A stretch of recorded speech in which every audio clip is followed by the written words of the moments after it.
Hey guys, hope you all crispy and crunchy. It's CerealMaty here, and welcome back to Doki Love and Literature. And I'm glad you tuned in for the 9th chapter of this mod, which is called Ohio Yuri.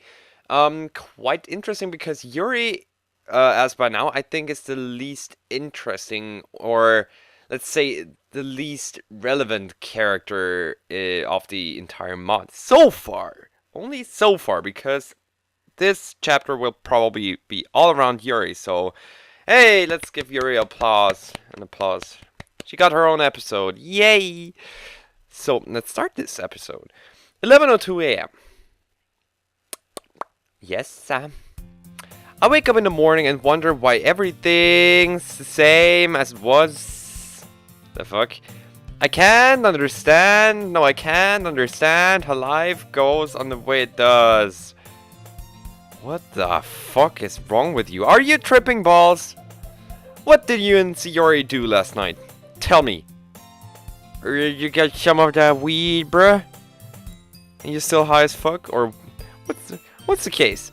My eyes still squinted half shut. I grasped out to the wall and yanked the radio plug out of its socket. I reached out for my phone and the screen flickered to the home screen. A few minutes past 11 a.m. I groggily propped myself up on my bed and took a moment to stretch. Streams of sunlight were dashed across the blue-black late morning sky, streaks of pink-orange coating the clouds. I rubbed away the rocks built up in my few eyes. In my few eyes? What? In my eyes, feeling the streams of dry tears on my cheeks. Oh, have you been crying in your sleep? I tossed my wad of blankets off and stood up and walked over to the bathroom. I'd spent just about most of the night thinking over what Sayori had revealed to me. I'm man enough to admit that I cried, the full shock of and weight of her revelation bearing down on me like a pile of bricks. So you did cry, but it's okay. I can understand. If I was in your situation, I would probably cry even more. I would still be crying. I sat motionless at my desk, thinking over all our experiences together. It all seemed so innocent and lax back then, now tainted with the fact that Sayori was struggling inside and trying to keep herself happy so I wouldn't be displeased. I sighed. So I wouldn't be displeased. Something in the line annoys you, and what annoys me is my mouse cursor. I finished up in the bathroom and stepped back into my room, stripping off my night wardrobe. I slipped into a pair of black sweatpants and a navy blue t-shirt with the school's logo adorning it. A 4-leaf clover with a yellow circular border. Oh, 4-leaf clovers, I love them. I actually have a collection of 4-leaf clovers. If any one of you is interested, call me if you need them. I put my phone on the top of my drawer and stepped into the dimly lit hallway. Oh yeah. I remember this scene, or this background. It was when I had the nightmare with Natsuki, where her neck snapped. Once I was done feeling sorry for myself, I started to think about life from here on out. How much should I hang out with her that it doesn't feel forceful to her?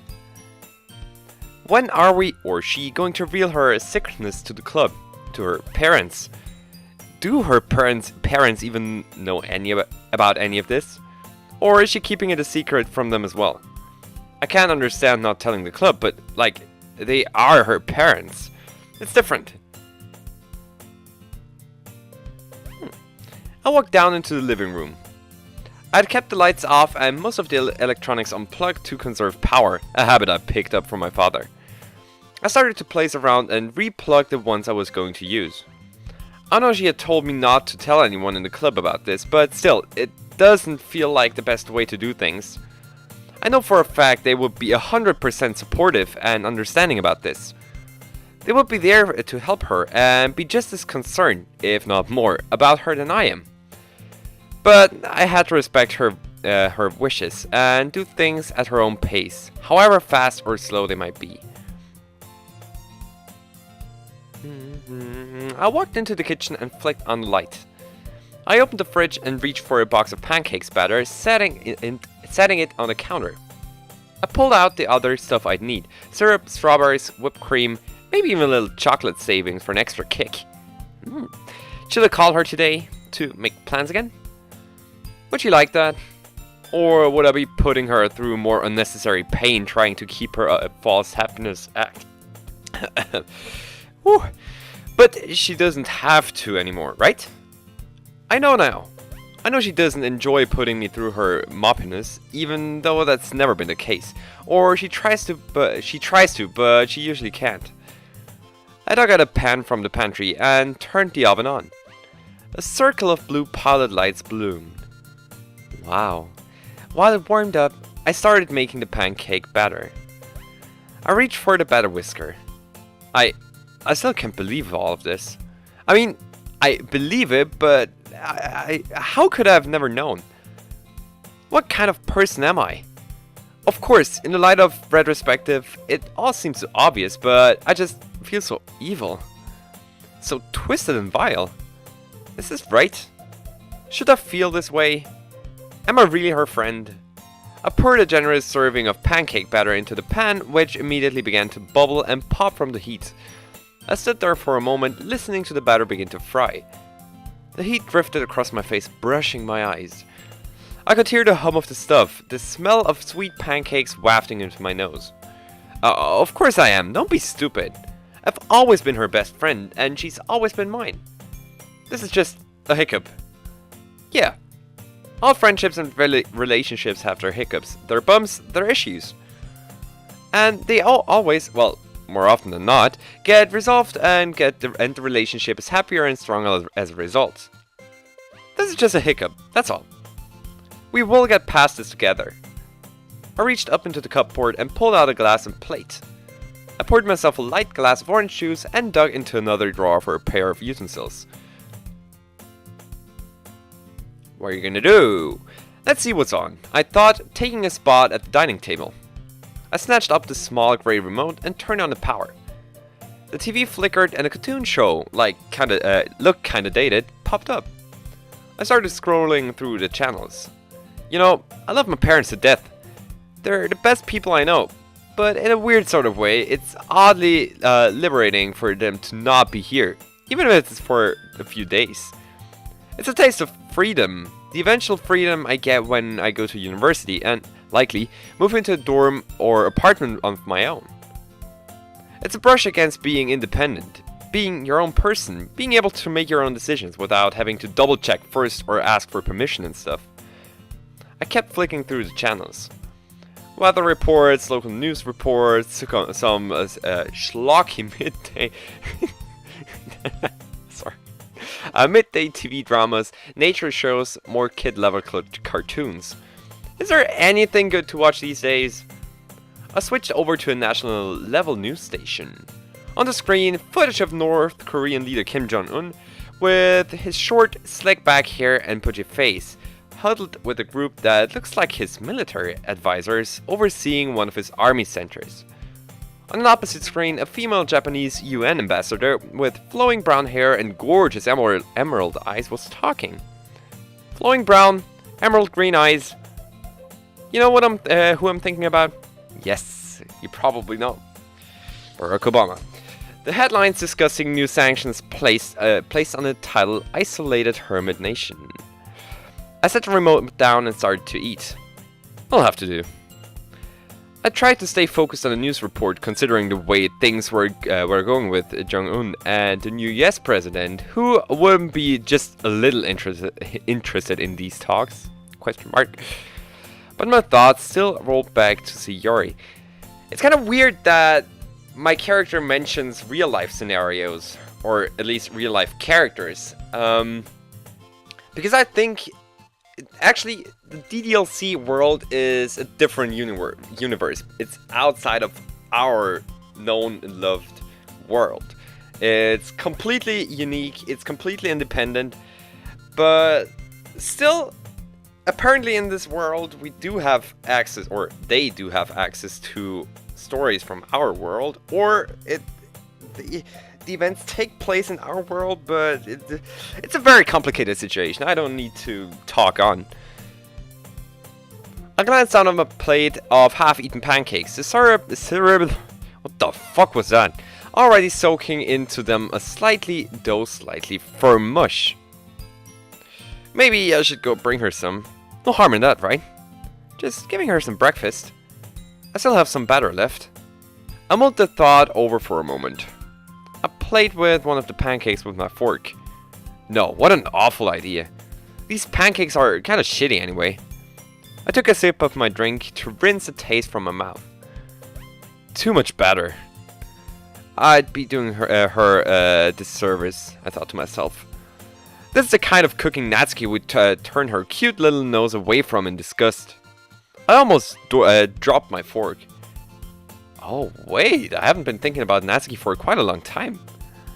Natsuki, yes, there you go. Jesus, how the hell could I forget? She was coming over tomorrow to bake for the festival. I still had to get a shit ton of supplies she wanted, and that would take at least half the day to do. Internally, I laughed. I can't even get pancakes to taste good, and here I am, going to bake cupcakes for a whole school. They're gonna get food poisoned. I swiped my plate and dumped the rest in the trash, putting the plate in the sink. Oh come on, you put in so much effort and now you're just throwing it away. At least eat the shit you made. That's what I do. I do cook. I'm not an excellent cook, but I do cook. And if it tastes bad, it tastes bad. You can't do anything about it. Just eat it. You won't die, hopefully. I hustled up the stairs. I snatched up my phone and tapped back to my last chat with Natsuki. Natsuki.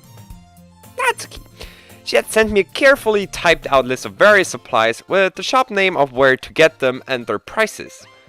I scrolled through it again, reading each one. I glanced at my solid black laptop sitting on my desk, the screen closed.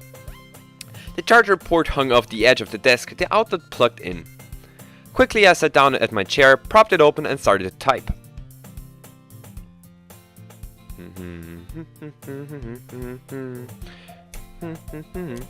I stepped out in front of my wall-to-wall mirror, inspecting my wardrobe. My hair was combed back and to the side slightly, touched in a place with a dab of gel and a spritz of hairspray. I was wearing a sleek, pressed black sweater with a white collar shirt underneath, with a pair of loose-fit jeans and brown dress shoes to match. I adjusted the sunglasses hanging from my collar. Am I Calvin Klein? Or what? Why do I get so stylish? I mean, I don't dislike it. But you're just going out for a shopping stroll. So why would you overdress? And I'm saying overdress for a reason. A very professional look, even if it's kind of getting overboard. What I'm talking about.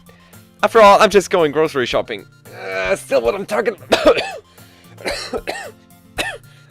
That hurt.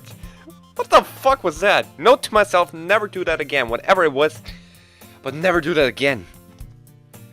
Then again, if I do run into somebody, I'd want to look good, no? No. You're desired for Natsuki. I glanced down at my phone, checking my Maps app. A 5-minute walk to the train station, then a 40-ish minute train ride to Tokyo. Wow, that's a long ride. I rushed down into the kitchen and opened up a pantry. I snatched up 2 neatly folded woven bags, tucked away, and slammed the door shut. I grabbed my spare keys off the table, opened the door, took a parting glance around the living area, and left. The time was 1:45. Good to know. Wow. Oh my goodness, this looks extremely atmospheric. Wow. That's like a nice autumn day in Japan. In typical Japan. This is so cool. The air was very cool. Wow. Maybe 65 degrees. I really hope for you that that's not in Celsius. Because in Celsius you'd be boiling. No, it's Fahrenheit. Fahrenheit is such a weird measurement. Stop. Who came up with this shit? Mr. Fahrenheit, what the fuck were you doing? With light breezes, the sky still clinging to a hazy overcast. The streets were relatively empty, with a few cars whizzing on by, a few odd personas walking up and down the streets. I paused, feeling the wind blow against my cheeks, smiling. I twirled my house keys on my finger for a moment, hooking them to my belt loop. I dug out my headphones and started my walk. Today's gonna be a good day. I can feel it. The walk was very brisk was a very brisk one, but pleasant. I passed by a few local shops just opening up for the day, nodded and kept on. The bus stop was sparsely populated with only a bushy bearded man, looked like an American, in a brown suit and an elder woman with her foldable grocery basket waiting at the benches. I took a spot on an empty bench the furthest away and returned to my music. Can I listen to it too? That's not the bus stop. That's not a bus. That's a fucking train. Huh. The train slightly pulled into the main station hub. When it clicked to a stop, the train became alive, everyone trying to get out at once. I waited for most people to leave before exiting myself.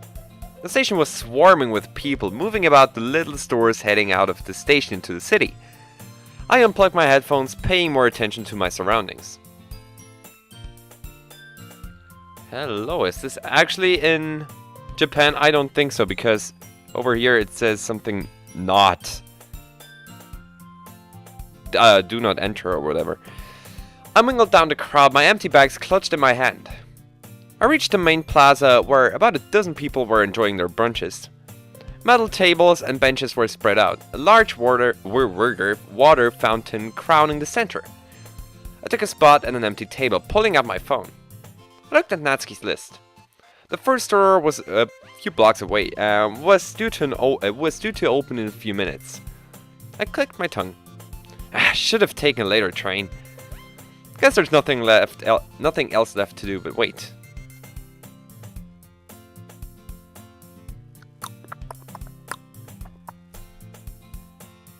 Yeah, you waited. 3 hours later, what the fuck? Both of my bags were stuffed to the brim. Oh. Okay, I thought you waited for 3 fucking hours. But I'm glad you didn't. Natsuki's list had sent me running all over downtown, going to some of the most obscure shops that I couldn't have imagined someone like Natsuki going to. I did strike up a conversation with one of the shopkeepers, an elder man who, as shown in his tinted, aging photos hung up behind his counter, fought in the war. He immediately brightened up when I mentioned Natsuki had sent me. So, he probably knows her. Yeah. Natsuki, such a sweet girl. She has a keen eye for the best ingredients. I take it you're her boyfriend? Oh, do I look like it? I mean, I would appreciate if I do so. He told me, taking a spot at his stool at the counter. I felt myself blush. No, just a friend of hers. I awkwardly adjusted the bags in my hand. He seemed surprised. Really? A handsome fellow like yourself? You look like her type. Do you think so? Can you tell her as well so she knows that I'm her type? That would be great. I laughed, trying not to swing away from the topic. I can assure you it's not like that. We're making snacks for school tomorrow together, and she told me to get the batter she needs here. The man smiled. A girl like her knows where to find the best. I've been in this business since after the war, when the Americans came in and rebuilt Tokyo from the ground up. He got up, going to his back room, still talking. I value myself in my products. It's like a little piece of me. I always get up in the morning and head down to the market for first picks. I could hear shuffling, a box falling. Only the most brilliant and observant of eyes know where to find the freshest and sweetest, best of the best. Keen eyes, that girl. As he talked, I took a moment to look more at the photos hanging up.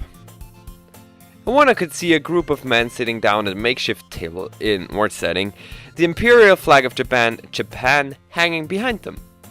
I squinted to read the date. August 19th. 43. They all had bright white smiles, holding their MREs up for the camera to photograph. True camaraderie and brotherhood, even if they were fighting for the wrong reasons, and they ended up losing the war a year or so later. I wonder how many in that photo lived to see the day. That's getting darker than I want to. He returned holding another box of the batter I bought. He sets it down on the counter and slides it my way. It's free. Tell her I said hello, if it's not too much trouble. I thanked him with a bow, took the box, and left. Great! I left the shop and started walking. By now the sun had broken up most of the overcast, the clouds offering no protection from the midday heat. Heat? In autumn? Several blocks away, a red-white Tokyo tower loomed, the structure glimmering in the sun's rays. The foot traffic was intense, as I had to squeeze my way through the crowds of businessmen and women, probably on their lunch breaks. I reached a small market square with rows and rows of trader booths and stand behind the gated entrance. A small water fountain with a spherical gold statue marked the entrance, encircled by benches.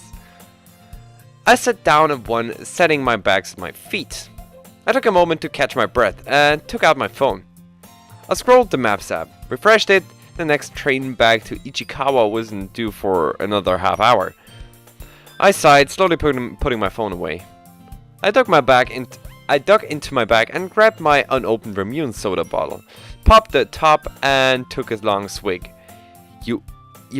I don't know. I think you're addicted to this Ramune soda. Jeez, you should consider therapy.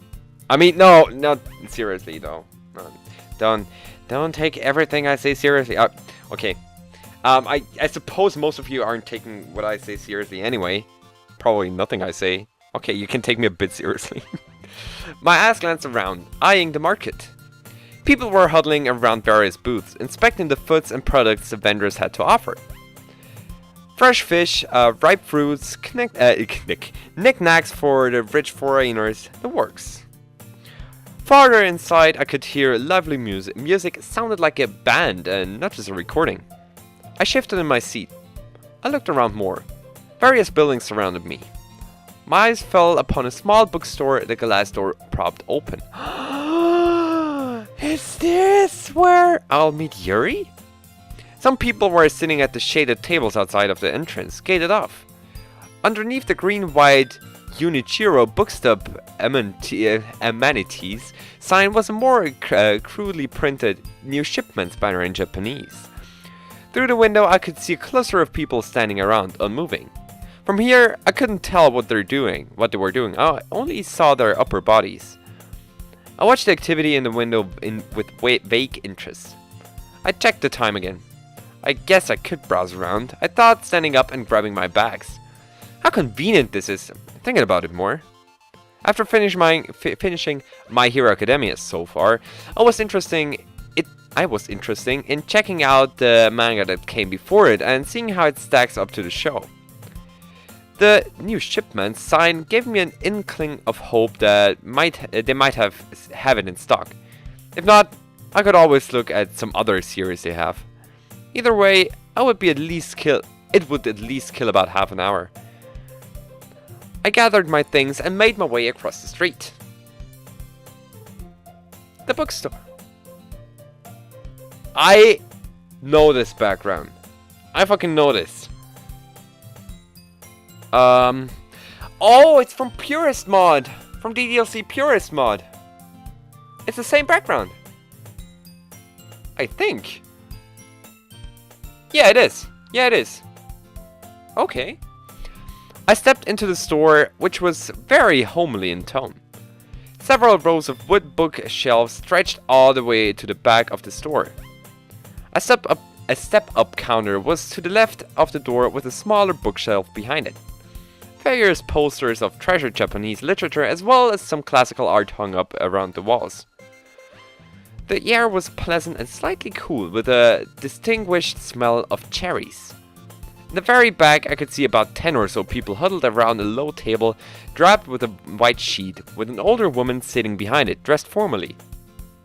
A short stand was next to her, with a poster board of a book cover depicting flames rising from a darkly outlined mountain. Oh, fuck, I'm... Why do people call me?